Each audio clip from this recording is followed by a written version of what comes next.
Армысыздар, құрметті көрермендер. Біз бүгін Павлодар қаласының Усолка өзенінің жағалауында тұрмыз.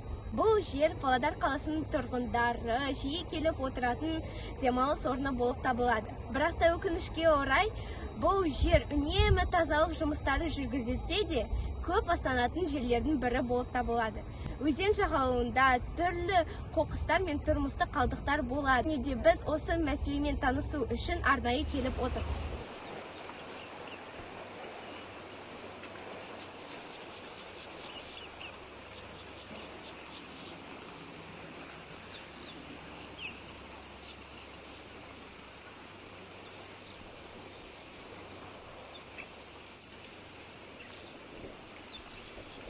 Сізге қояр сұрағым, Усолка өзенінің қазіргі таңдағы экологиялық ахуалы туралы сіздің пікіріңіз қандай?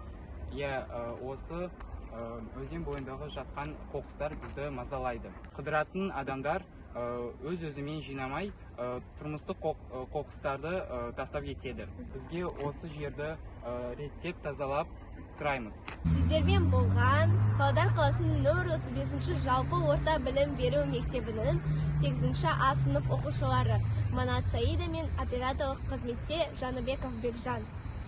Арнайы жас репортер қалалық конкурсы үшін